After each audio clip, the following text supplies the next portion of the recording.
Buenos días y gracias a todos por vuestra asistencia. Tuvimos el jueves pasado un pequeño percance, es decir, un juicio, un proceso. Normalmente cuando uno es joven piensa que los procesos son para criminales, delincuentes, aparecen en televisión y siempre piensa, pues es el que ha robado las manzanas o uno que ha asesinado a alguien, ¿verdad? Pero conforme avanza uno en la historia y en la vida, se da cuenta que no, que los juicios y los procesos suelen ser, lamentablemente y demasiado a menudo, el instrumento que tiene el poder, da igual el color y qué poder, para reprimir al disidente. El proceso del jueves pasado tenía como excusa el que un señor, el aquí presente, no le pagó sus derechos de autor a otro señor, al señor Hitler en Alemania, fallecido en 1945, ¿no? Pero esto es una excusa vil y barata. Primero porque históricamente este señor, testamentariamente y por derecho legal, dejó los derechos de su obra a su familia, es decir, a su hermana Paula Hitler. Paula Hitler además reclamó ante las autoridades entonces gobernantes la propiedad de estos derechos sobre este libro. Pero los americanos, en ese momento potencia ocupante, le negaron cualquier posibilidad de llegar hasta los tribunales. Primera ilegalidad tremenda. Estas tropas de ocupación dijeron, no, estos propiedades y estos derechos sobre esta obra son confiscados por nosotros y nosotros creamos ex post facto un nuevo Estado, una nueva entidad política que es el Estado Libre de Baviera, que no existía cuando fallece el autor, ni durante el Tercer Reich, ni cuando lo escribe. Primeramente, la jurisprudencia internacional afirma, para todos los países comprometidos con ella, que una potencia ocupante tiene prohibido inmiscuirse en asuntos administrativos de la potencia ocupada. Los derechos de autor de un libro, lógicamente, es un asunto administrativo interno de Alemania y de los alemanes. Viene una potencia ocupante y dice, no, nosotros confiscamos esta obra. Segundo punto, el derecho internacional obliga, pese a todo, a cualquier confiscación a indemnizar al propietario legítimo de la obra. Ni los aliados norteamericanos, ni el Estado Libre de Baviera indemnizaron nunca, desde luego no al autor, pero tampoco a su familia, en este caso Paula Hitler. Y tercero, para perseguir los derechos de autor de un libro editado en cualquier país del mundo, tiene que haber un dolo, es decir, tiene que haber un daño económico. Tiene que haber una editorial alemana, llamada Estado Libre de Baviera, que edita ese libro en alemán y en español. Y entonces yo, y cualquiera de los 40 editores que en España han publicado la obra desde 1935, está haciendo una competencia desleal. Es lógico, entra en la cabeza de cualquiera. Tú no puedes publicar un libro de Pérez Reverte, por poner un ejemplo, en otro país sin pedirle permiso y sin pagar sus derechos de autor. Pero el caso es que esta entidad, el Estado Libre de Baviera, que como hemos demostrado no posee los derechos legalmente porque no existía en el momento del fallecimiento del autor y porque esos derechos le fueron impuestos por una potencia ocupante, no ha editado ni ha querido editar nunca el libro. Por lo tanto, una nueva ilegalidad, la intención del Estado Libre de Baviera, impuesta por los aliados, no era cobrar un dinero por un libro histórico, sino impedir su difusión, actuar de censor, censurar la edición de la obra en el mundo entero, en España, en Alemania o en cualquier otro país. Con poco éxito, porque, argumento de mis abogados, el libro está publicado legalmente desde la Segunda Guerra Mundial en todo nuestro ámbito cultural. Hay edición inglesa, francesa, italiana, danesa, sueca, prácticamente, excepto en Austria y en Alemania, todos los países europeos han publicado el Mi lucha de Hitler sin interrupción. Como yo demostré en el juicio del jueves, además, en España se editó por vez primera en 1935 por Ediciones Araluce de Barcelona. La obra, de todas formas, en parte no llegó a la distribución porque llegó la guerra civil y parte de la edición fue destruida. Pero se sabe de una edición anterior, editada en Alemania, por Franz Verlag, que era la editora del partido en Múnich, traducida al español. O sea que hay una edición española editada en Alemania, anterior al 35, la edición de 1935 de Barcelona y la edición de 1937 de Ávila, que es la que vosotros, la mayoría de vosotros que haya conseguido un ejemplar de anticuario, habrá encontrado. La de Barcelona es más difícil de encontrar. Un hecho histórico curioso que muchos no reparan y que yo les señalé a la juez del tribunal el jueves, y es que la edición publicada por Ediciones Ojeda, es decir, el acusado aquí presente, es una edición facsímil, con las mismas galeradas idénticas, sin renovar en absolutamente nada, incluso con los defectos de imprenta que tenía aquella edición de 1935. Aquella edición, por el motivo que fuere, económico, ideológico o para evitar la censura de la época, supone solamente un 40% del Milucha original. Es decir, cualquiera que tenga un Milucha original del año 35 o del año 37 español, ha estado leyendo hasta el día de hoy, hasta hace muy poco tiempo, un 40% de la obra. Imagino que el editor pensó hacer una obra divulgativa.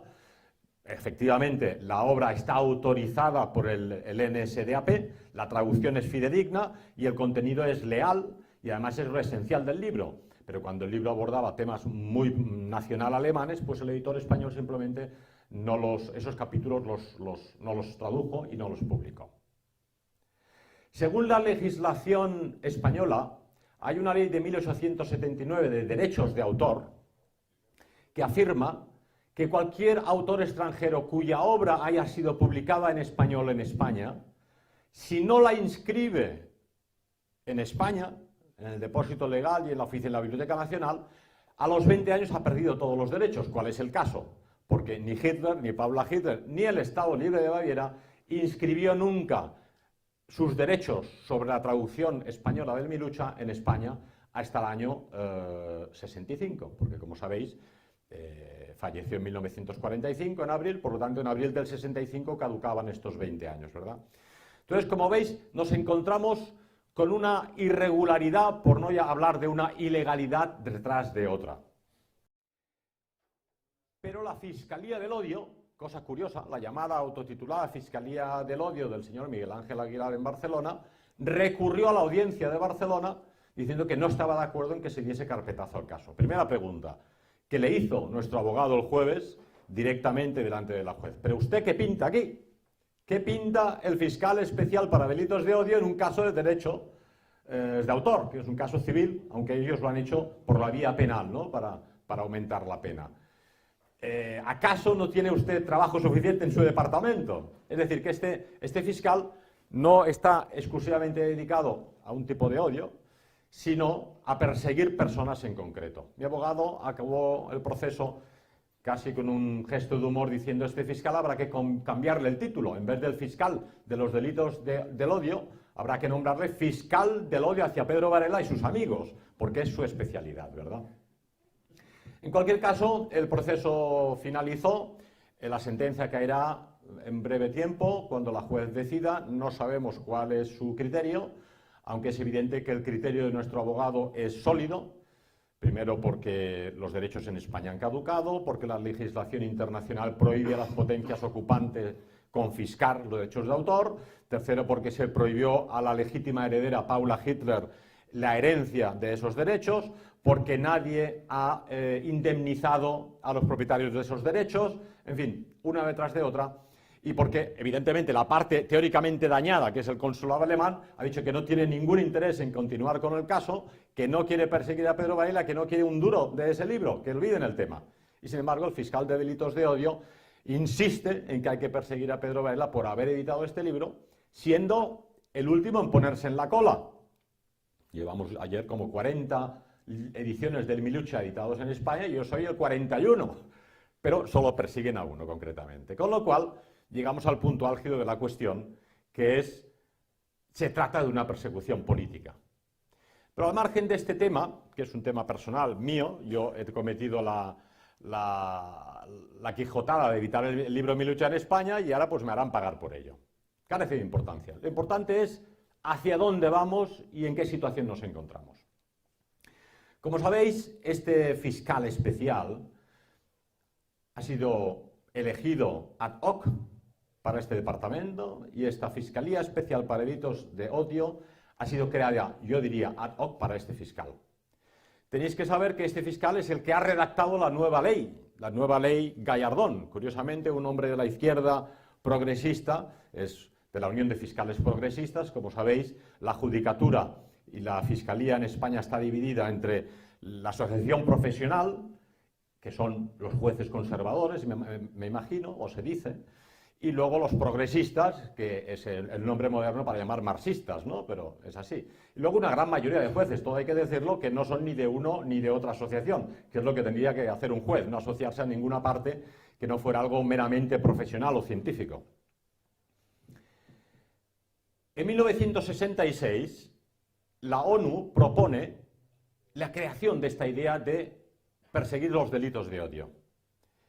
No se dice, no se afirma, no se informa que ni Suecia, ni Noruega, ni Holanda, ni Gran Bretaña estuvieron de acuerdo con firmar esta idea de imponer unos delitos de odio. Fue todos los países del bloque soviético en pleno que apoyaron la idea de crear unos delitos de odio. Eleanor Roosevelt, la esposa del paralítico presidente de Estados Unidos, Roosevelt, ella misma advirtió, y poco sospechosa de fascista, que la idea de unos delitos de odio encerraban y escondían en sí mismo una intención de censura. Como así fue realmente en los países exsoviéticos, se utilizó la idea autorizada por las Naciones Unidas de perseguir delitos de odio para perseguir a los disidentes políticos.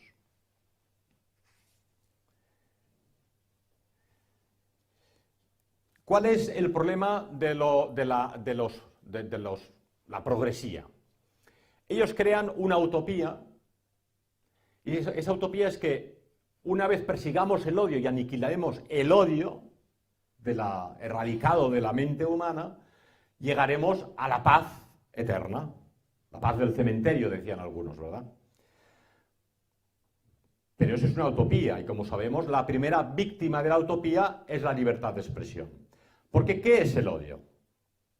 El odio es algo tan natural como el amor. El ser humano tiene odio y tiene amor. Y no todo odio es deleznable. Odiar a los pedrastras que hacen daño a niños pequeños es legítimo. Es un instinto natural hacia alguien malvado que ha hecho daño a una persona inocente, como es un niño.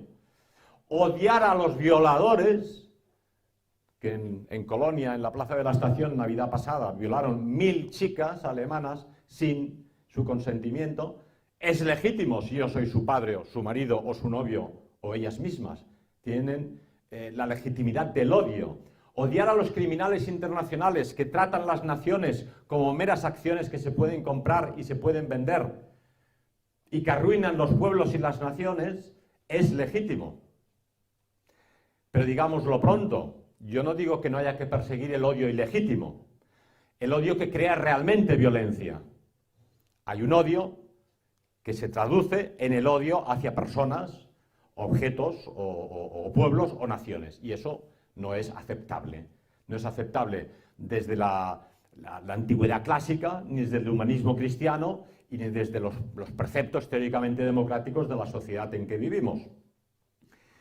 Pero prohibir el odio es como poner puertas al campo, porque ¿quién delimita lo que es odio y lo que no lo es? Y sobre todo, ¿qué es lo que pretenden con la nueva legislación?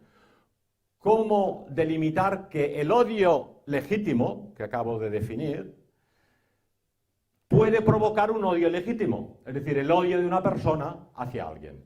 Si yo escribo un artículo, o aquí delante vuestro, hablo en contra de los pedrastras,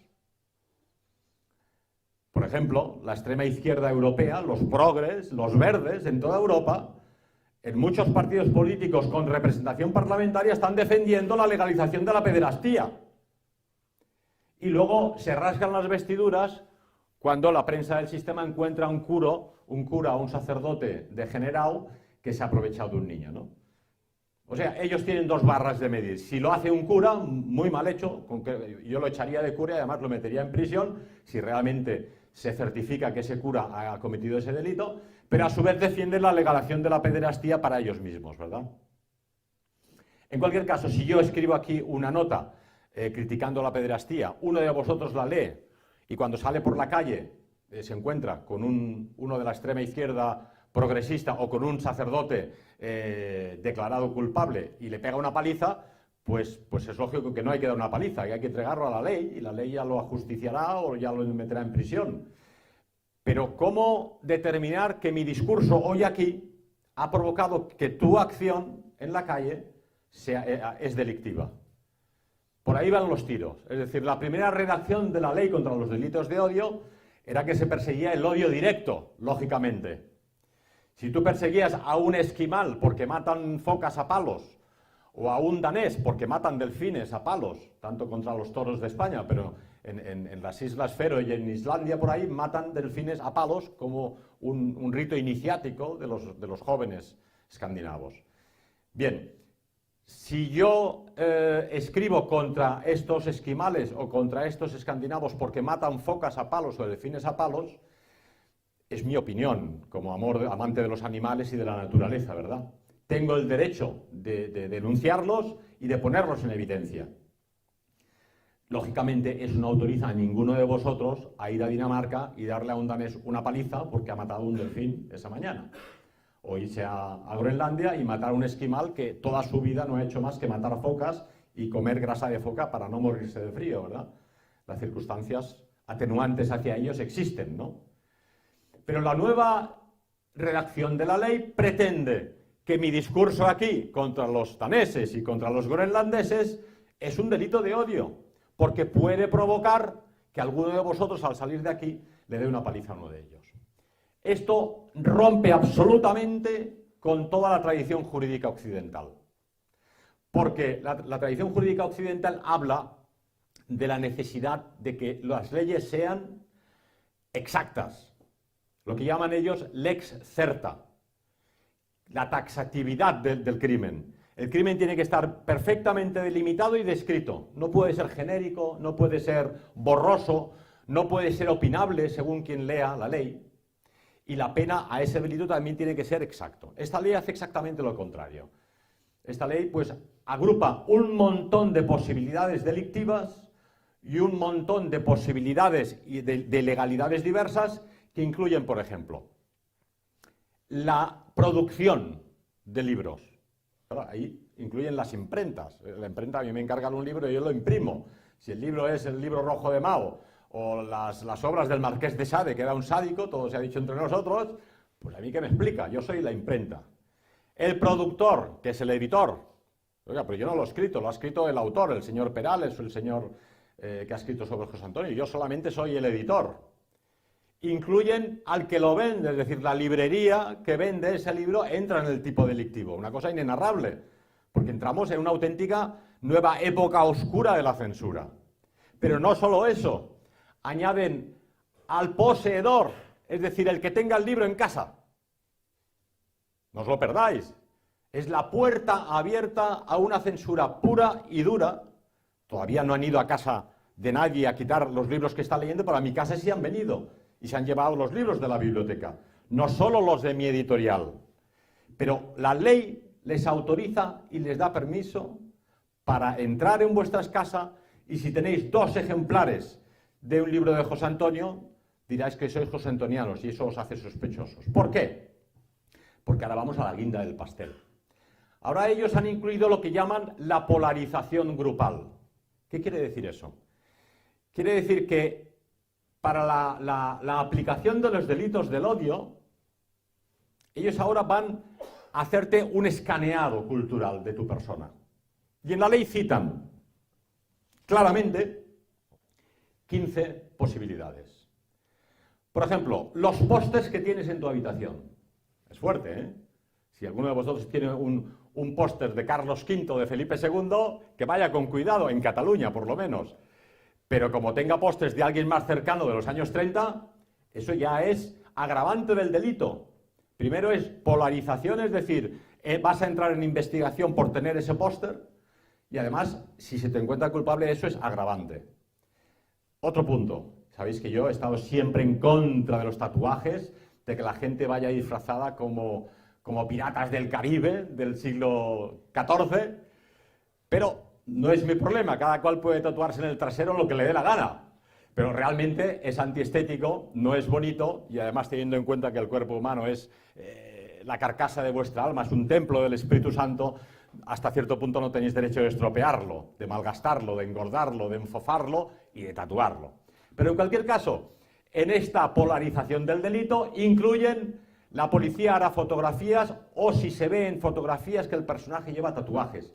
¿Y qué tipo de tatuajes? Es decir, puedes poner aquí, estoy enamorado de Conchita, tachada, estoy enamorado de Pepita, tachado, estoy enamorado de Sarita, tachado. Eso todavía no te lleva a prisión. Pero como lleves simbología política, ya es begutoli, que decimos en Cataluña, ya te han dado aceite de ricino. Porque es agravante del delito y además polarización. Entras en la investigación a fondo de tu caso. Fotografías. Fotografías. El otro día visitaba a un amigo en Soria. Oye tú, entonces vamos a hacer una foto. Yo no me hago fotos. ¿Pero por qué? No pasa nada. A ver, ¿para qué os sirve una foto? ¿Para vuestro pavo? ¿No? Para decir, qué guapo soy, me he hecho una foto con el amigo aquí, ¿no? Con cualquier simbología histórica o política. No sirve para nada. Y esa foto, con los medios tecnológicos actuales, antes o después va a acabar en muchos móviles. Y aunque tú esa foto digas que la haces solo para ti, si te la has hecho es para enseñársela a los amigos y se la vas a enviar. Bueno, pues las fotos entra dentro de los 15 puntos de lo que ellos llaman polarización del grupal. Si hay una fotografía tuya con un amigo abrazado y detrás una bandera histórica, entras en investigación y además, caso de ser culpable, agravante del delito. Lecturas. ¿Qué libros estás leyendo? Como veis, prácticamente entras realmente en una nueva época de censura soviética total. Cuando te venía el coche negro, paraba en la puerta de casa y ya sabías que no volvías a casa, ¿verdad? Pero esto está así escrito. Está así escrito, autorizado, legalizado, escrito por el fiscal de delitos de odio Miguel Ángel Aguilar, introducido por el señor Gallardón, el ministro del PP, y es una realidad, ¿no? Entonces, una cosa es denunciarlo, que es lo que estamos haciendo hoy aquí, y la otra es poner tus barbas a remojar, no facilitar al enemigo la persecución. Porque muchos de vosotros, mucha gente, no sabe hasta qué punto la persecución y la censura ha llegado realmente, ¿verdad?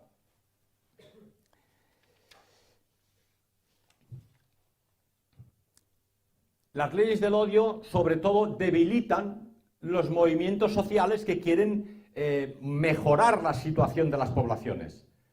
Porque cualquier persona que luche por una verdad histórica, una verdad política, o por descubrir asuntos del pasado que son de importancia actual, entra dentro del tipo delictivo. Al entrar dentro del tipo delictivo, ¿qué ocurre? Pues tú no investigas, lógicamente. Consecuencia siguiente, la autocensura. Yo aquí hay muchas cosas que no las estoy diciendo, porque es que me están grabando, esto luego acaba en YouTube, la ven los policías especiales del fiscal del odio y lo deben escuchar, vamos, con lápiz y con papel a ver dónde me encuentran que pego un patinazo, ¿verdad? Entonces, claro, tú llevas a cabo autocensura. El periodismo, ¿qué tipo de periodismo puede haber que tiene miedo a escribir lo que piensa? Al final acaban escribiendo lo que no piensan y con el tiempo acaban pensando lo que han escrito, no lo que pensaban originalmente, gracias a la legislación de delitos de odio. Todos los juristas serios opinan que es una puerta abierta a la censura de Estado, como así es, de hecho. 3 casos. Hace no tanto en en Barcelona, el Ayuntamiento de Barcelona, la alcaldesa Colau contrató a una poetisa de cuyo nombre no quiero acordarme, hizo una poesía a Nuestra Señora, la Virgen María, que fue una absoluta blasfemia contra la Iglesia Católica y contra la fe de los católicos, ¿no? A favor del feminismo, en fin, hizo una parodia brutal, con dinero del ayuntamiento, cobrando de los barceloneses, se burló de la religión y de la fe y de las creencias de la mayoría. La denunciaron por delitos de odio, odio a la fe de los demás, y el caso ha quedado archivado. No, bueno, es que son licencias de autor, dicen ellos. Otro caso que estuvo en los medios de comunicación, unos titiriteros en Madrid de la extrema izquierda que hicieron apología del terrorismo, claramente, y apología del odio a la Guardia Civil y hacia España, etcétera, etcétera. Bien, yo también comprendo que hay una cierta licencia artística, pero o todos moros o todos cristianos. Si hay una ley para delitos de odio, se aplica a todos. Se denunció a estos personajes que aprovecharon un teatro de títeres en Madrid para educar a los niños, eso tendría que ser agravante además, y se consideró que había una licencia artística y ha quedado archivado. Y así podemos encontrar que no hay un solo caso de delitos de odio de una parte del espectro ideológico, solo del espectro que ellos llaman derecha o ultraderecha, con la que no me identifico, porque uno es patriota o es identitario o es nacional español, catalán, de Barcelona, pero eso de ser ultraderecha, hay los ultracapitalistas, los ultraliberales y los ultratontos, pero parece ser que aquí solo es importante hablar de la ultraderecha. Pero en cualquier caso, os dais cuenta de que realmente la aplicación de la ley está pensada solo para un espectro político determinado, y es la derecha extraparlamentaria, y no contra cualquier otro tipo de odio. Un caso que aparece muy a menudo, las feministas de las Femen, que van en braguitas y despechugadas a la catedral para abrazar al obispo y conseguir no se sabe qué, aparte de ir al infierno directamente, pues bueno, que poner roja al obispo, pero nada más. Imaginaos que las Femen despechugadas van a una mezquita, es que no salen sin cabeza. Pero vamos, podemos apostar. Por eso, como son muy progresistas, muy de izquierdas y muy feministas, pero tontas no son, las Femen no han ido nunca a una mezquita. El día que me presentéis unas Femen despechugadas que entran a una mezquita, me quito el sombrero. Y si entran a una sinagoga, igual salen con cabeza, pero van directas a la cárcel, ¿no? Entonces solo se atreven contra la fe de la mayoría, que es la fe de los católicos. Ahí sí que van despechugadas, ¿verdad? Entonces ahí te demuestra claramente que todo este abanico de fuerzas de choque del sistema, que nuestro amigo Jesús Vallés, que habla esta tarde precisamente, llama con justicia los chicos de Soros, porque no dejan de ser la franquicia del sionismo. Y la documentación apabullante existente demuestra que el señor Soros, un financiero internacional que se dedica a arruinar naciones, a especular con las monedas y a arruinar a los pueblos, húngaro de origen judío casualmente, financia. En Barcelona ha financiado a SOS Racismo, Movimiento contra la Intolerancia, para cerrar Librería Europa. Qué importancia tiene Librería Europa, ese pequeño kiosco de barrio, ¿verdad? Ha financiado la lucha de los antifascistas contra Plataforma por Cataluña por miedo a que tuviesen éxito y consiguieran mayor número de concejales en las elecciones municipales de Cataluña. Ha financiado muy documentalmente la importación de millones de personas del tercer mundo como carne de cañón contra la identidad de los europeos. Él es el hombre de la Open Society, de la sociedad abierta, sin fronteras, sin culturas, sin naciones. Es el internacionalista de la globalización que quiere acabar con nosotros. O sea, está fomentando un auténtico genocidio. Es un hombre que habría de caer de inmediato bajo la legislación de los delitos de odio y ser puesto ante los tribunales. Pero como ataca a muchos países y ningún gobierno se atreve con él, sigue haciendo de las suyas. Ha financiado en Austria la entrada de inmigrantes, ha financiado en Suecia la entrada de inmigrantes y ha financiado en Alemania la entrada de inmigrantes. Y ahora está todo el día quejándose de que Putin en Rusia o Víctor Orbán en Hungría o Le Pen en Francia o Trump en Estados Unidos quieren impedir la sociedad multicultural y multirracial y ponen fronteras. Y él se queja y está financiando periodistas y medios de comunicación que pongan verdes a estos líderes políticos cuyas intenciones yo tampoco las conozco, pero en cualquier caso es lo que él critica. El problema fundamental de los delitos de odio además es la definición, cómo lo defines. Y luego la delimitación, cómo lo delimitas, ¿verdad? ¿Por qué yo, publicando los libros de Ediciones Ojeda de autores tan diversos como Eysenck, un científico de la psicología, o Shamir, un judío del Partido Socialista Israelí, o el Dr. Goebbels, un ministro de propaganda alemán de los años 30, sus memorias personales, cuando estuvo enamorado, me hago criminal, cuando estos tres autores escribieron sus obras sin haber cometido un crimen?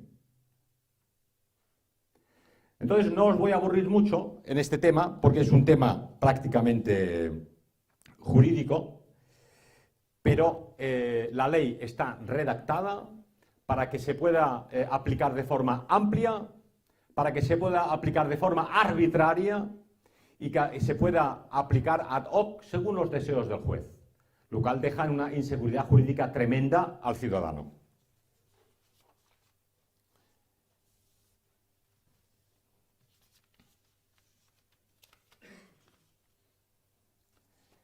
Bien.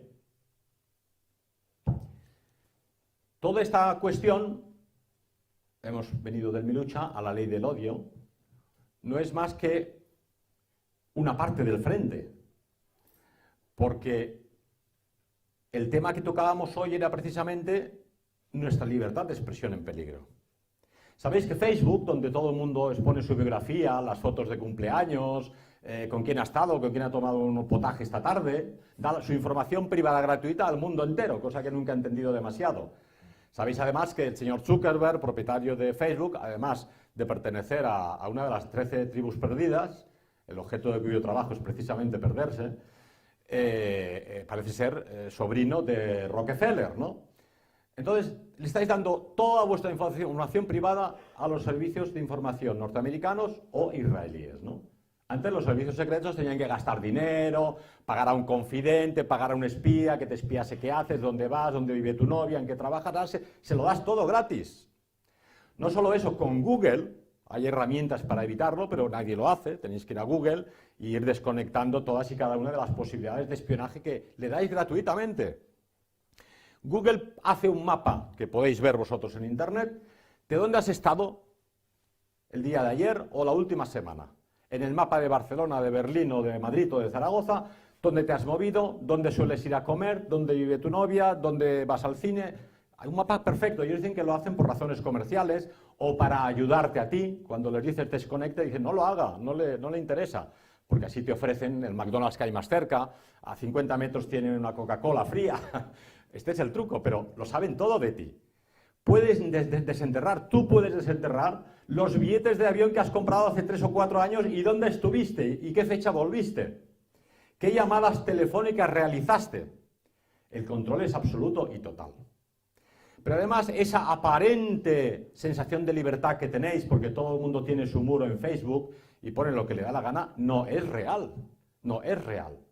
Conectado con estas leyes de delitos de odio, la OSCE, que es la Organización para la Seguridad y Cooperación en Europa, ha determinado que estos medios de comunicación cibernéticos apliquen también censura, cosa que ya hace Facebook, que ha eliminado, por ejemplo, el Facebook de Librería Europa o de Ediciones Ojeda, donde la persona que lo llevaba a cabo solo ponía la portada de un libro, un trozo, un fragmento del libro y la foto del autor.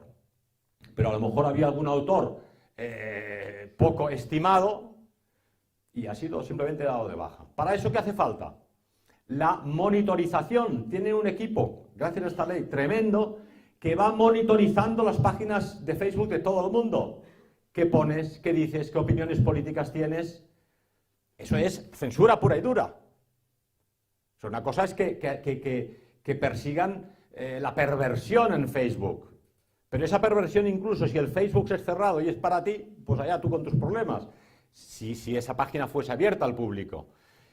Pero monitorizar tus opiniones políticas o ideológicas lleva a la censura total, que es en lo que estamos realmente.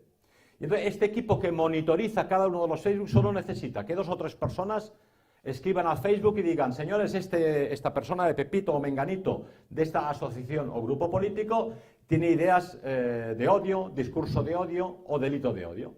Y te cierran sin más dilación. Con lo cual no existe libertad. Es decir, existe libertad de expresión en Facebook para los tontos o para los que dicen algo que no tienen ningún interés o para aquellos que son parte del problema y no de la solución o para aquellos que colaboran con el sistema. Pero en el momento en que digas algo interesante, algo que dañe al sistema realmente o algo que los ponga en evidencia, te van a censurar el Facebook. Y este tratado internacional lo ha firmado no solo Facebook, sino Twitter, creo que YouTube también y otra serie de organizaciones. Entonces, la censura ya no solo es de los medios de comunicación que te silencian. Como sabéis, si algo no aparece en los medios de comunicación, no existe. Si el libro sobre José Antonio de nuestro amigo que está aquí detrás, que vale la pena leer, no aparece en La Vanguardia ni en El País, ese libro no existe, no lo va a comprar nadie en el Corte Inglés. Por lo tanto, hay una censura en los medios de comunicación. La gente pensaba, bueno, ahora con Internet, cada cual dice lo que quiere. Acabamos de ver que no. Que las grandes empresas multinacionales de comunicaciones imponen una censura. Bueno, pero yo puedo hablar en una sala de conferencias y puedo filmarme yo en casa y hablar. No, porque está el fiscal del odio con 2 prismáticos de mariscal de campo soviético vigilando lo que vas a decir o lo que quieres decir o lo que pretendes decir o qué intenciones tenías tú al decir lo que has dicho. Y ahora viene otro tema, el tema del dinero. En enero de 2018, en 12 meses, hacen desaparecer el billete, los Bin Laden que llaman, ¿no? Los Bin Laden son los billetes de 500 euros. Creo que les llaman Bin Laden porque todo el mundo sabe que existen, pero nadie los ha visto. Pero en cualquier caso, lo hacen desaparecer. La excusa. Claro, es que el billete de 500 euros, la mafia, las drogas, la gente que esconde dinero negro, pues se lo tiene más fácil. Tonterías. Es un primer paso hacia la eliminación del dinero contante y sonante real. Después del billete de 500 euros vendrá el de 200, que tampoco lo ve nadie por ahí. Y luego vendrá el de 100. Y luego dejarán la calderilla y finalmente dejarán solo el dinero de plástico. Y como dice bien nuestro amigo Bochaca, la libertad, si no tienes libertad en tu bolsillo, no tienes ninguna libertad. ¿No? Tiene usted libertad de morirse de hambre, pero tú no puedes disponer de tus ahorros, del fruto de tu trabajo, ni puedes regalarle a tu hija una bicicleta en negro, porque la quieres comprar de segunda mano, ¿verdad? Entonces, con la eliminación del dinero, que es a lo que todos los intelectuales, los think tank del sistema, países como Dinamarca ya lo han aprobado, el Banco Central Europeo ha aprobado la desaparición del billete de 500 euros, van a eso, a la desaparición del dinero. ¿Qué vais a hacer cuando no tengáis dinero en efectivo? No es que el Estado te apuntará en una nota bancaria, en un ordenador, usted, por su categoría laboral y tal, tiene 1.900 euros, la mitad va para el Estado, entre unas cosas y otras, le quedan 900 euros. Tiene usted permiso de morirse de hambre con esto. Pero vigile, porque si es usted un disidente o un enemigo del sistema, o no hace caso a lo que nosotros le decimos que tiene que hacer, el Estado no tiene por qué mantenerle. Y te van a dar una pensión de hambre, ¿no? En el proceso del jueves, nuestro simpático fiscal exigió lo que llamaba en Alemania, en los años 70, y nosotros nos reíamos, Berufsverbot. Prohibición profesional. Quieren prohibirme a mí que ejerza, ya no este tipo de libros, cualquier otro tipo de libro que ejerza de editor. No puedo ser editor nunca más. Y además lo pone no solo en este proceso, sino en el proceso que tenemos pendiente, en las diligencias contra Librería Europa, en las diligencias contra Ediciones Ojeda, prohibición de ejercer de editor y de librero. Pero claro, como yo toda mi vida he sido editor, pues no sé, tendré que limpiar zapatos. Otra cosa no puedo. Y añaden, mi otra posibilidad, profesor de español para extranjeros o profesor de alemán. Bueno, prohibición de cualquier trabajo docente. Cualquier posición que suponga comunicar a la población ideas disidentes, te queda prohibido. Esto además está en lo que he citado antes de la ley, de las normas, de que la pena penal de prisión se alarga 10 años de prohibición profesional como docente. ¿Y qué te queda? Pues llamar a la puerta del SEPE, del paro, y decir que hay algo para mí. Si tienes suerte te dan 400 euros, que es lo que me van a dar a mí ahora después de medio año de pelear. Pero con 400 euros pues tienes para la comida y la luz ya no llega con la subida de esta Navidad, ¿verdad? Y no te queda otra. Tienes que trabajar en negro de lo que puedas y de lo que sepas.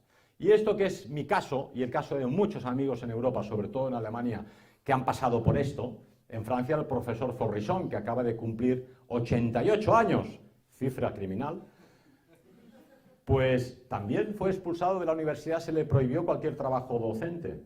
Vincent Renoir, que es un nacionalsocialista, revisionista y católico con 8 niños a su cargo, fue expulsado del colegio, ya no puede ejercer de profesor, ¿verdad? En esta ley de la polarización y grupal, es que es tremendo, la cortedad de miras, la fecha en que están hechas vuestras fotos también pueden ser delictivas. Y ellos citan, por ejemplo, si se hace en viernes puede ser antimusulmana. Y si se hace una celebración con otro tipo de efectos en sábado, seguramente puede ser antisemita. No hablan del domingo para nada, que podría ser anticatólica. El domingo y los católicos da igual, el domingo hay que trabajar. Y añaden, taxativamente, y el 20 de abril, yo me he quedado de piedra, que en un proyecto legislativo admitido además, sería que si se encuentran fotos, pósters, reuniones, si esta conferencia, por ejemplo, tenéis la mala pata de organizarla un día que cae en 20 de abril, pues ya entra en la polarización grupal, agravación del delito y estáis cometiendo un delito, porque es 20 de abril. Es tremendo, es tremendo. Tengo un amigo en Barcelona que nació en 1988 y está por ir a la policía que le cambien el año de nacimiento, porque claro, se reúnen varios factores, no solo que nació en 1988, ¿verdad? Es demencial. Y la otra, no os quiero asustar, pero añaden, se grabará, se filmará, se investigará, la asistencia a conferencias. Es decir, si tú tienes un póster en casa y además hay una tarta de cumpleaños un día que es 20 de abril y además asististe a una conferencia del MSR, Plataforma por Cataluña, de Devenir Europeo, de lo que te da la gana, es un índice delictivo también. Con lo cual al final van a meter el miedo en el cuerpo a las personas y dirán, yo no voy a conferencia. Ya ocurre. Yo sé de gente que no venía a las conferencias de Librería Europa por miedo a que lo vigilasen, lo cual a veces ya es demencial un poco, o por miedo a que quedase constancia de que habían estado o que alguien le grabase. Pero con miedo nunca se han liberado los pueblos y nunca se han hecho revoluciones. Por lo tanto, vamos al tema importante. Primero, decir que nuestra posición frente a esta idea de delitos de odio y de esta idea de que hay gente que odia y que si provoca acciones delictivas, es que más discusión y hablar más, no menos. Si tú estás en contra de alguien porque piensas que promueve un delito de odio, por ejemplo este micrófono y esta persona, pues tienes que proponer el contradiscurso de odio. Es decir, poner en evidencia con argumentos, con textos y dejar que la gente los lea. Pero prohibiendo textos y prohibiendo la discusión abierta, estás engordando el mensaje y estás engordando al mensajero. Error político grave como el que los haya, como sabemos de la historia y de todos los regímenes políticos. Pero estos tontos, como todos los censores, no aprenden de la historia, porque con la censura engordan el mensaje y engordan el mensajero. Nuestro consejo, la discusión abierta y oponer al discurso de odio, si es que lo hay, si es que existe y si alguien puede definirlo, el contradiscurso del odio, es decir, el contradiscurso del amor. Dicho esto, que es un vuela pluma de la situación actual en España y en Europa, la pregunta es ¿qué hacer? Y aquí, lógicamente, nos planteamos rápidamente democracia, ¿no? Más democracia. Claro, aquí el tema está en que cada cual tiene su opinión de la democracia. ¿Qué es la democracia? ¿No? Hemos hablado muy a menudo de la democracia de los griegos, que como sabéis en la época de Pericles hicieron que fuera una democracia étnica, solo para los hijos de griegos que tenían ascendencia griega, no para todos. Aunque luego el que impuso la ley se casó con una extranjera, ¿no? Estas cosas pasan y son humanas. Pero fue así. Para uno normal de la calle, después de 40 años de bombardeo ideológico, la democracia es el mejor sistema entre los posibles. Es que mi voto decide las cosas. Y hay gente suficiente pánfila para creérselo. Que tú haces cola con un papelito detrás de una urna, pones la urna y decides si va a permitirse o a producirse una invasión étnica, racial y cultural en Europa. Las cosas de comer no se juega, las cosas importantes no se votan. Decía el presidente de Baviera no hace mucho, abrumado por la invasión migratoria en Baviera, pero forzado a aceptarla por su propio partido, la CDU, dice, al final, las cosas importantes no las deciden los políticos elegidos. Y los políticos elegidos no tienen nada que decidir. Lo dijo así de claro, es el presidente de la Generalitat bávara, ¿verdad? Entonces, la democracia para mí al final es lo que yo veo. Lo que yo veo en España es que en 40 años, yo recuerdo que yo iba por la calle con 14 años y en mi casa la puerta de la calle estaba abierta de par en par. Y la puerta de la calle de la Librería Europa, que ahora hay 3 puertas, estaba abierta de par en par. Había una sola llave, ahora tengo 3 llaves por cada puerta y 3 puertas. Recuerdo que había un sereno simpatiquísimo que iba por la calle, han donat les 12 tocades, tothom a casa. Y bueno, iba con el farol por allí, ¿no? No sé si sabía para mucho, pero era un tío simpático, ¿no? Una vez que me había olvidado la llave, tenía llave para abrir el portal de mi casa. Es la única vez que recuerdo, todavía joven, haberlo vivido. Eso es una realidad. En la España predemocrática, entre comillas, era muy parecida a la Hungría de Víctor Orbán. Víctor Orbán acaba de decir que la Unión Europea les quiere obligar a aceptar la política de las cuotas migratorias desde Bruselas, pero señores, aplicando la ley aprobada por referéndum por el pueblo húngaro, en Hungría no se producen violaciones. En Hungría hemos cerrado las fronteras y hemos demostrado que se puede cerrar. En Hungría ha bajado el índice delictivo y en Hungría la gente ha votado a su presidente y su política. Eso es exactamente la España que yo conocí predemocrática. En España podías ir por la calle hasta tarde y no violaban a las chicas, no robaban a nadie, y era raro, había personajes como el Lute que hacían época y que ocupaban las páginas de los periódicos, pero eran rara avis, ¿no? La gente, la generación de vuestros padres y de los míos, pudieron educar a la familia y comprarse la casa o el piso, con un sueldo que sería de 3.000 pesetas o de 30.000 pesetas entonces, pues que suponía el sueldo de 4 o 5 años. Ahora vosotros no podéis compraros una casa. Y si os la compráis, sabéis que es una hipoteca de 30 o 40 años y que cuando la querréis dejar a vuestros hijos tendréis que pagar además el 40% al Estado, con lo cual nunca acabará siendo vuestra, además del impuesto, el IBI, el catastro, que sube cada año para castigar la propiedad.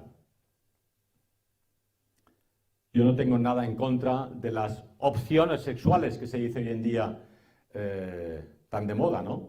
Pero estábamos educados en una España católica donde había los mandamientos de la ley de Dios, ¿no? Pues no cometerás aberraciones. La humanidad está constituida por hombres y por mujeres que crean familias y tienen niños y los educan según las leyes de la naturaleza y las leyes de Dios. Bien, pues hoy tienes que aguantar no lo que una persona en su casa sea, que lo ha habido siempre y lo hubo en aquella España y lo haya hoy en día. Porque igual que a uno le gustan las chicas y no va detrás de todas las chicas, a un chico que le gusten los chicos, y hay que ser raro, pues no hace falta que vaya detrás de todos los chicos del mundo, se queda en casa tranquilo y no molesta a nadie. Pero es que hoy en día nos han impuesto la perversión callejera. Es decir, lo que estamos viendo no es el homosexual que quiere que le dejen tranquilo en su casa. Es el lobby gay que quiere imponer desfiles perniciosos para la educación de la infancia y de la juventud por la calle, y que son francamente asquerosos, ¿no? Cuando los ve uno ahí con slips, pintarrajeados, haciendo realmente aberraciones en plena calle, a uno le entran ganas de vomitar. ¿Qué quieres que te diga, no? Porque si eres un hombre te gustan las mujeres y si eres mujer te gustan los chicos, pero no te gustan las medias tintas ni las marranadas, ¿verdad? Pero, repito, esto lo hubo en la Grecia clásica, lo hubo seguramente en la Edad Media y lo ha habido siempre. Pero hoy en día se ha convertido en una política de Estado promover dichas perversiones e imponerlas mediante una sexualización temprana a los niños en los colegios a partir de los 4 y 5 años. ¡Increíble! En otras épocas habrían colgado a los profesores de los árboles. Que no estoy promoviendo que cuelguen a los profesores de los árboles, que ya sé que es un delito de odio. Digo que en otra época, por cosas similares, lo habrían hecho seguramente. Pero en cualquier caso, esta es la democracia que yo vivo, ¿no? La democracia que yo veo y que yo vivo es que de toda la nación no se escoge a los mejores entre las corporaciones y los gremios de campesinos, de herreros, de ingenieros, de médicos, para dirigir al país, catapultándolos hacia las Cortes. Se escoge a gente de partido, en listas cerradas que escogen los partidos políticos. Y lo que yo opino es que los 200 y pico o 300 parlamentarios que se sientan en el Parlamento, me atrevo a dudar que sea la élite intelectual de España o la élite cultural. Habrá alguno que tenga un par de carreras, sí, pero realmente dan la imagen de ser la élite de España, aquellos que componen mejor música o que escriben mejores poesías o que son grandes autores de libros de teatro clásico o que son grandes pensadores o que son gente noble de carácter. Yo, permitidme dudarlo, ¿no? Entonces hay un tema que es la democracia teórica, que nos venden, que es el mejor sistema entre los posibles, y la realidad que vivimos cotidianamente, ¿verdad? Entonces, claro, lógicamente, en este foro, uno está tentado a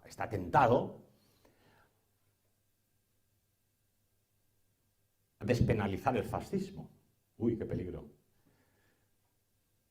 Pero al final, a la democracia oponen siempre la dictadura. Pero la gente confunde dictadura con tiranía. La dictadura ha sido siempre la cosa más normal del mundo, en el que un pueblo en peligro, en situación de crisis y de estrés o de supervivencia, ha tenido que nombrar por un tiempo determinado a una persona determinada y darle las riendas y el gobierno del país para sacarle del atolladero. El primero conocido clásico es Cincinnatus, que efectivamente creo que era un militar, lo pusieron en el poder, solventó el problema y lo devolvieron a los cuarteles acto seguido.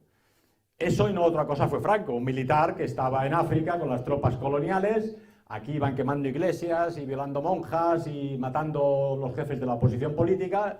Digo, pues si aquí no soluciona nadie algo habrá que hacer, porque entre otras cosas, si no hacemos nada, estos nos matan, ¿eh? Estos nos matan, como ya habían declarado en el 34 y 35 el PSOE y el PC, con la intención de hacer una revolución soviética en España, ¿verdad? Y Franco se veía a sí mismo como un tribuno popular, un Cincinnatus, que dijo, bueno, lo suyo es la monarquía, reinstaurar la monarquía borbónica, por muy discutida que sea. Y él cogió el poder después del caos, puso orden, ganó la guerra y hizo todo lo que él ya tenía pensado para reinstaurar la monarquía. Era una dictadura, pero una dictadura en el sentido clásico de la misma, poner orden en el caos y volver el poder a su dueño legítimo, que en España consideraba él tenía que ser la monarquía hereditaria.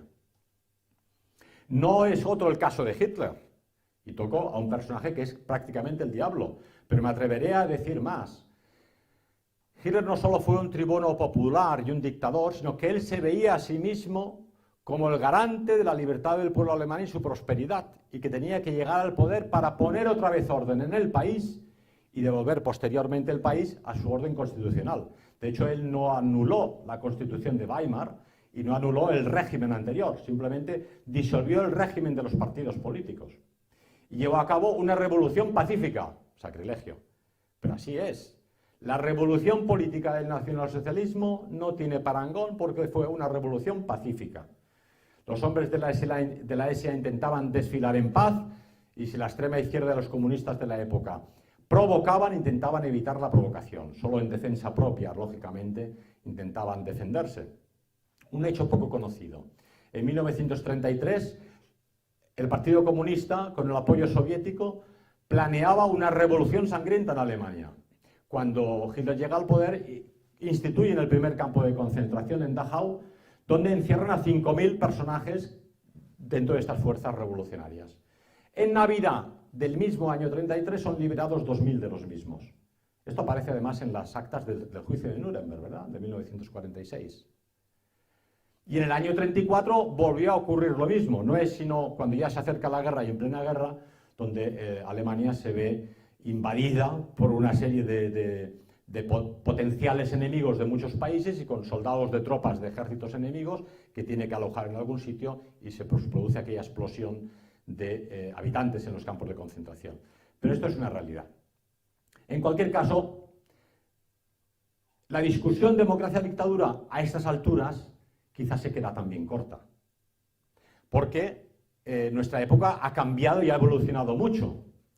Ahora tenemos la dictadura tecnológica y no basta con echar las culpas a las grandes empresas multinacionales o a Apple que fabrica el iPad. Sois vosotros mismos que os esclavizáis a estos aparatos. Cuando vas por la calle vas chocando constantemente con chicas que van mirando el móvil y digo, yo no sé qué le estará diciendo el novio, pero es que seguro que se lo ha mirado 20 veces ya esta mañana, ¿verdad? Y si vas en bicicleta, exactamente igual. Y yo mismo me descubro mirando el móvil cada 10 minutos. Me gustaría mirarlo solo por la noche, porque estamos enganchados. Se ha convertido en un sistema de comunicación. Y lo mismo que es el Facebook, y que es el WhatsApp, y que es el móvil, y el correo electrónico, y el ordenador, habéis perdido la tranquilidad de espíritu. Es muy difícil que hoy en día salgan grandes autores de libros para escribir El Quijote o escribir La decadencia de Occidente de Spengler o La rebelión de las masas de Ortega y Gasset. Hace falta la tranquilidad de espíritu, la soledad, el silencio y la concentración en algo concreto e importante en tu vida y en un tema. no la dispersión a la que nos lleva toda esta tecnología. Decía Caspar David Friedrich, uno de mis pintores románticos preferidos, que os recomiendo disfrutar sus pinturas, que él tenía las paredes de la habitación vacías, no quería nada, ni siquiera una ventana al exterior, porque él pintaba lo que veía en su interior. Los abstractos acusan a los pintores figurativos de que son fotografías, y dicen, no, no son fotografías, son figurativos, pero cada pintor y cada artista ve el mundo según su alma. Sorolla ve una España luminosa del Mediterráneo, en el agua, en la playa, precioso. El alma de Sorolla era luminoso, mientras que el pintor Zuloaga, vasco, es más adusto, más ascético, más campesino, más de lluvia, otro paisaje. Y Caspar David Friedrich, que había sufrido la pérdida de su hermano en un accidente en un lago helado, pinta cruces, pinta cementerios, pinta catedrales y cuadros místicos que le llevan a pensar en el más allá. Pero ¿dónde están los pintores hoy en día que van a pintar estas obras preciosas si están todo el día mirando el correo electrónico y el WhatsApp? No vamos a tener pintores, ni autores de libros, ni vamos a tener artistas, ni compositores, ni genios. Por lo tanto, hablar ahora de dictadura y democracia es complicado porque estamos en una dictadura de nosotros mismos. Otro tema muy curioso. Se acusa a las grandes multinacionales y al gobierno mundial de las grandes corporaciones. Pero en realidad, el que haya estudiado economía y economía de mercado y estudios de mercado, las empresas se adaptan a los gustos del público. El McDonald's será todo lo malo que queráis, yo no lo sé si es malo, pero no como cadáver. Pero en cualquier caso, McDonald's vende McDonald's y Coca-Colas con ketchup y con patatas porque la gente las compra. Si la gente no los comprase y les pidiese una buena fabada asturiana, pues te puedo asegurar que McDonald's haría fabada asturiana. Pero la gente está comprando McDonald's. Entonces, estáis gordos y sebosos y fofos comiendo McDonald's por vuestra propia culpa. Sois la dictadura de vosotros mismos, ¿no? Y luego solo falta ir al supermercado el sábado. La gente con unos carros inmensos.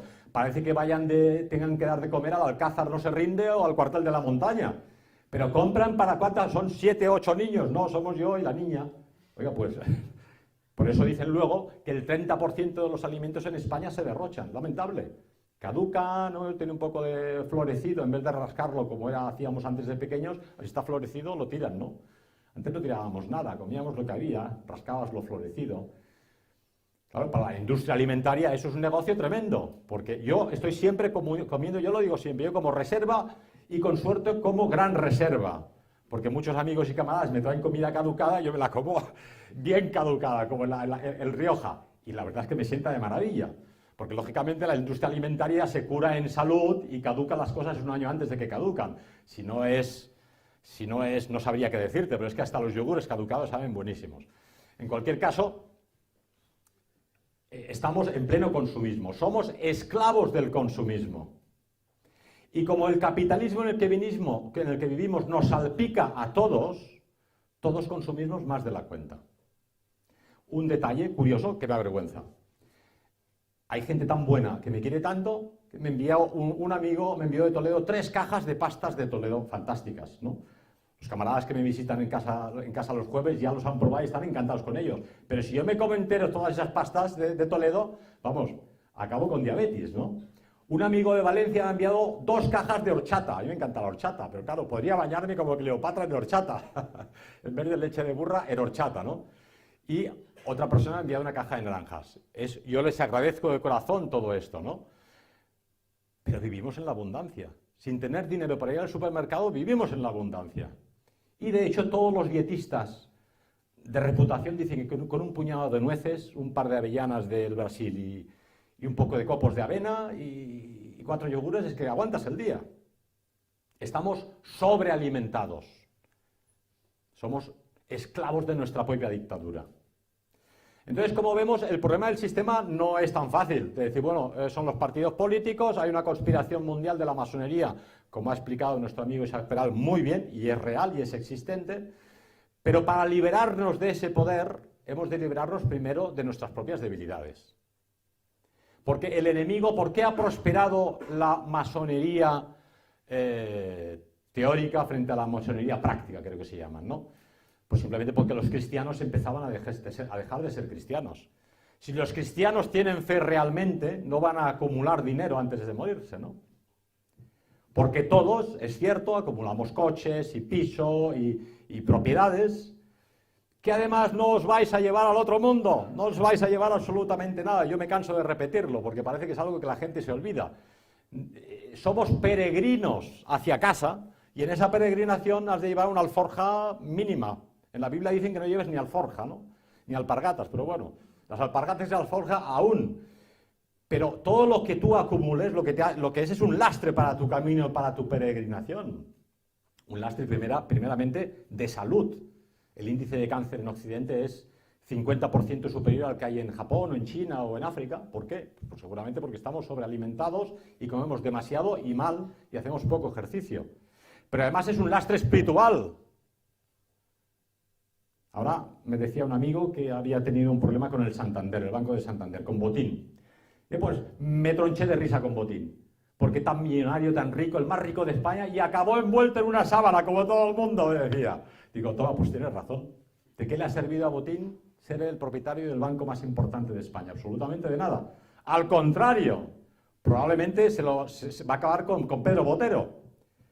Como decía un chiste de Mafalda, la famosa Mafalda argentina, que se ve un teléfono de un supermillonario llamando, a ver, que me pongan con las acerías Krupp.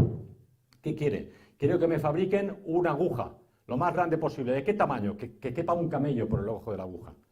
Como sabéis, en la Biblia se dice, es más fácil que un camello entre por el ojo de la aguja a que un rico entre en el reino de los cielos. Entonces ya me estoy imaginando ahora al señor Botín llamando a los aceros Krupp para que le fabriquen la aguja, pero va a tener problemas, ¿verdad? Entonces, con esta postura espiritual se produce primeramente vuestra liberación.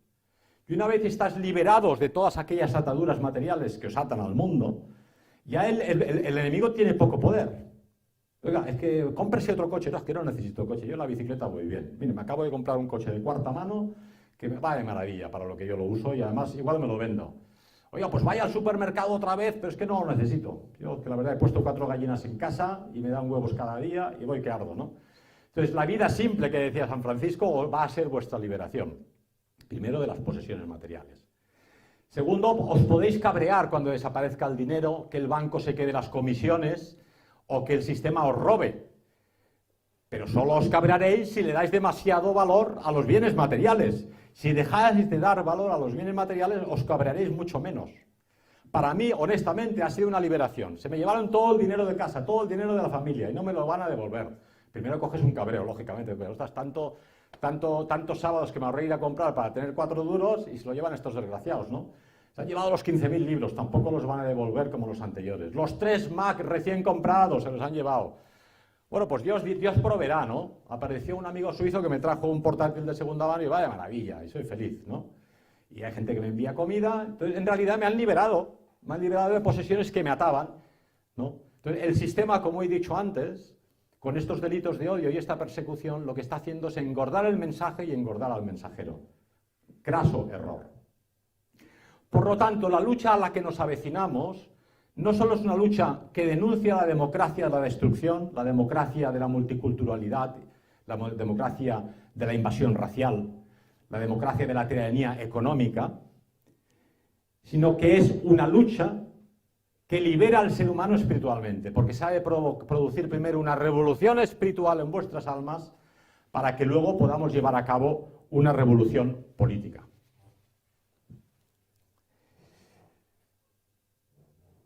Además de este tema espiritual que hemos tocado, es importante saber discernir las cosas.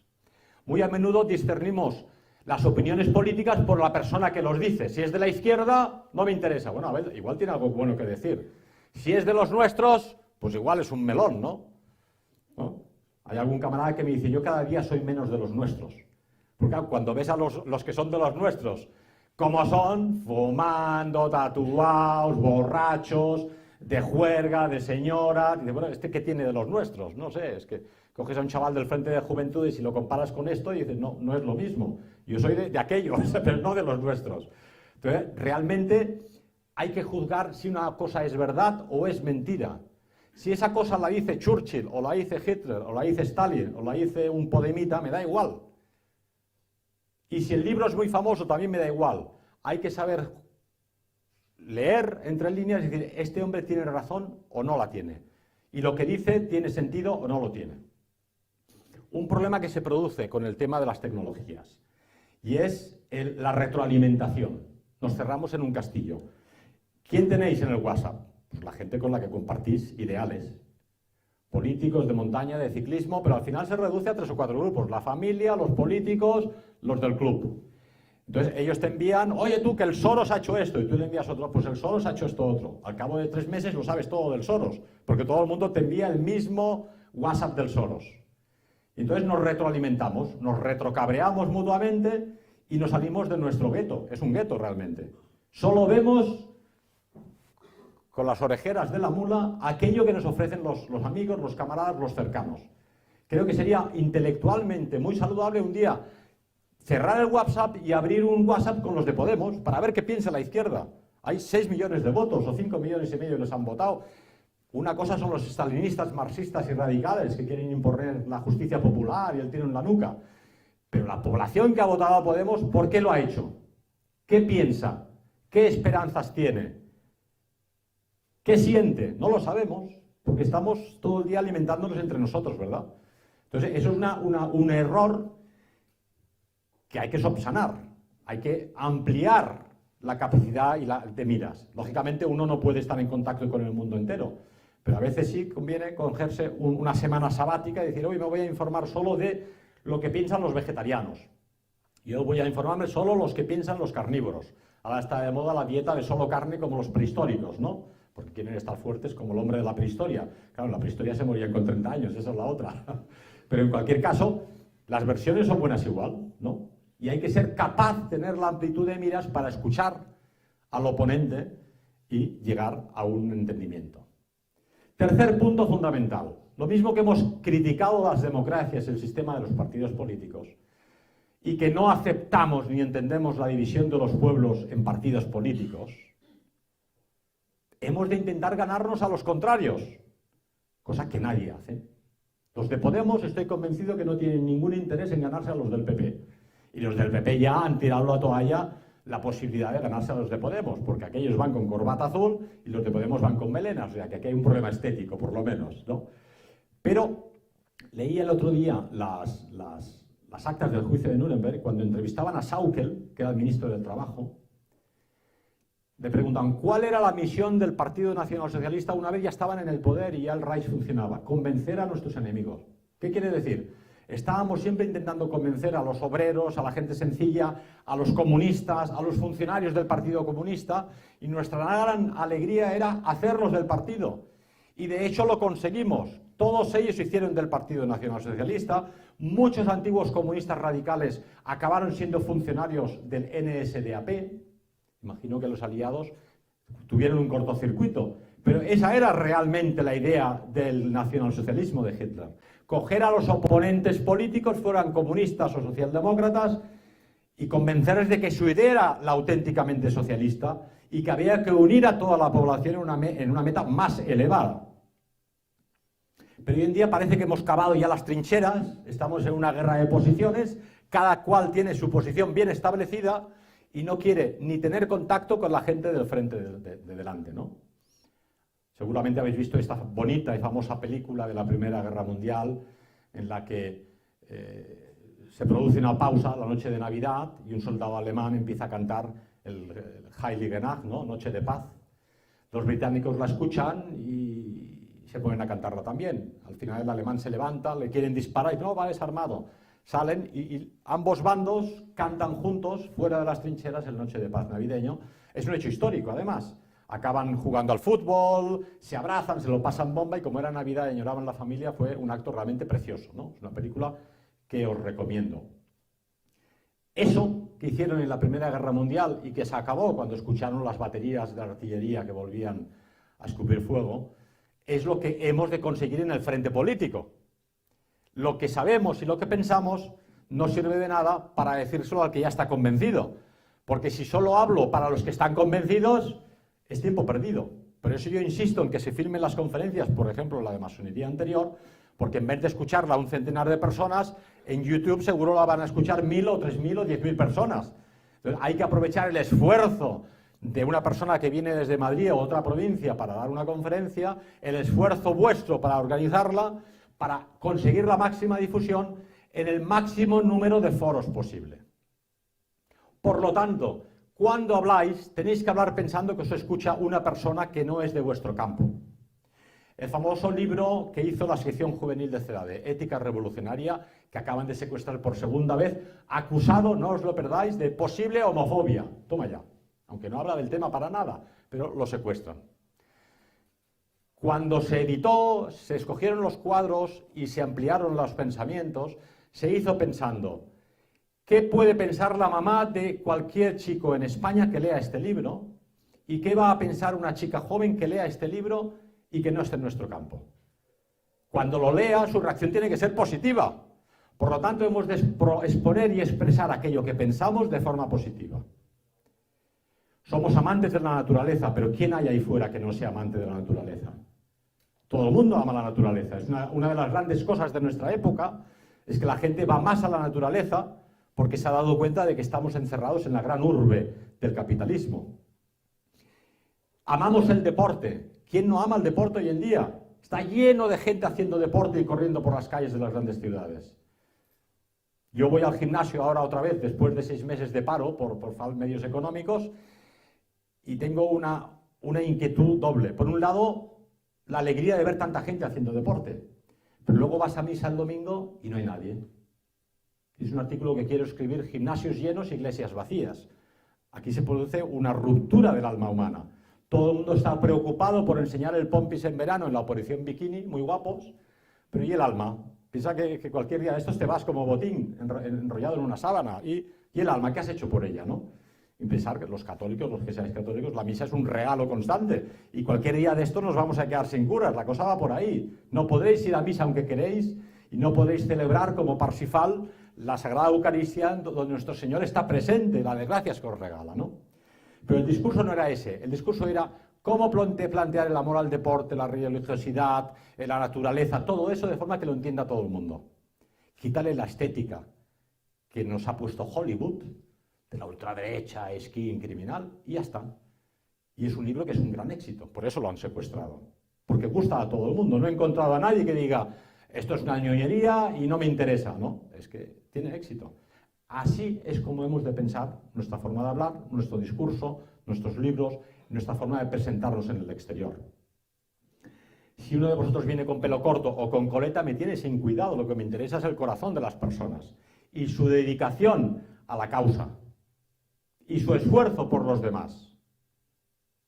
Y el socialismo nacional que nosotros queremos para nuestro país y para nuestro pueblo, primero tenéis que defenderlo a vuestro alrededor, tenéis que preocuparos por la gente que os rodea. ¿Cuántas abuelas habéis visto en vuestra escalera o en vuestro barrio que son empujadas con la silla de ruedas por una filipina o por una dominicana? Porque no hay nadie que se ocupe de ellos. Acabo de leer un reportaje de Suecia. Los abuelos se mueren en su casa y los encuentran 2 años después. 2 años después en su casa muertos. No ha ido nadie a verlos, ningún familiar, ningún nieto, ningún sobrino se ha preocupado por ellos. No solo ningún sobrino, ningún vecino se ha preocupado por ellos. Ningún amigo, no tenían amigos. 2 años después, 6 meses, 1 año. Los encuentran cuando huele mal. Es terrible, es una humanidad que se ha secado el corazón. Si no tenéis tiempo para hablar con la gente, para tomar un chato de vino, para charlar con alguien, es que realmente estamos enfermos, estamos en una sociedad enferma. En mi pueblo hay un señor de Madrid, casualmente, que siempre va paseando solo por el campo, por allí. Y cada vez que puedo, yo voy en bicicleta con el perro, me paro y hablo con él, y me explica cosas, que es de Madrid, lo que había trabajado, que vino a Cataluña porque le gustaba, bueno, cosas intrascendentes. Pero yo le veo que es feliz, lo veo porque no se me desengancha. Pero es feliz de que alguien le hace caso, porque en casa no lo quieren, que molesta, nadie le quiere tampoco porque tiene 90 años o 85, ¿no? Entonces, esa es lo que hace la diferencia entre el socialismo real y el socialismo no real. Estaba el otro día en Barcelona visitando el claustro de la iglesia de Santa Ana, os lo recomiendo, muy bonito porque está en la misma plaza de Cataluña. Pocos lo conocen el Corte Inglés, eso sí, y el Banco de España, pero detrás en una callejuela estaba la iglesia de Santa Ana con un claustro precioso. Y había una exposición sobre la Madre Teresa de Calcuta, decidí verla y además en el claustro no había nadie y es una gozada pasearse por un claustro, para leer un libro, para escuchar música, estaban tocando el órgano. Y leí, porque yo no sabía nada de la Madre Teresa, había ayudado de estudiante a las hermanitas de Calcuta a dar de comer ahí en Barcelona, pero no sabía mucho. Y es impresionante, es impresionante. Esta chica viene de Albania con una cierta fe religiosa, su padre es un borracho, se muere y decide meterse a monje y acaba en Irlanda en un monasterio de clausura. Y allí tiene una llamada y dice, no, mi llamada no está en el monasterio de clausura. Entonces pide permiso para ir a buscar monjas a la India. Y dice, pero en la India no hay monjas. Dice, bueno, yo quiero ir a un sitio donde haya pobres, pobres y repobres. Bueno, al final, después de mucho pelear y luchar, se va con lo opuesto, ni siquiera vestida de monja, con un sari blanco, que es la vestimenta de las mujeres en la India, y se va al centro de Calcuta más pobre del centro, donde la gente se moría. Ella llega cuando la India intenta la independencia del Imperio Británico, el Imperio Británico intenta doblegarlos y hay una hambruna de varios millones de indios. La gente se muere realmente por la calle, ¿eh? ¿Y yo qué puedo hacer? Entonces coge por la calle y coge a un pobre y lo lava porque está sucio con una esponja. Y luego pues va a recoger donde puede comida y la que está caducada se la come ella y la que está menos caducada se la da al pobre. Dice, la gente pobre es un regalo del cielo, porque hay gente que solo agradece el cariño que le vais a dar y que no os pide nada a cambio. Y normalmente se morían acto seguido, pero ella lo había intentado. Bueno, no voy a alargarme, es una historia que podéis conocer vosotros solos, que era un imperio religioso, que son las hermanas Teresa de Calcuta, que tienen ya monasterios por todas partes, que tienen una central en Calcuta, y ha creado un espíritu de renovación dentro de la Iglesia Católica, ¿verdad? Pero eso viene a cuento porque una señora en pleno siglo XX, sin medios, sin dinero, sin un ejército, sin un gobierno, murió y le rindieron honores de Estado. Vinieron las tropas coloniales australianas, vinieron los budistas, los musulmanes, los hindús, todos vinieron a rendirle pleitesía, todas las religiones. No tenía el odio de ninguna, todos sabían que aquella señora había hecho lo mejor por la India, por los pobres de la India, los había dignificado, los había alimentado, los había curado y les había enseñado a leer prácticamente. Si esta señora de la nada consigue montar un imperio religioso en este caso, cualquiera de vosotros puede montar también un imperio político o una revolución política de nuestro tiempo. ¿Qué es lo que hace falta? La fe.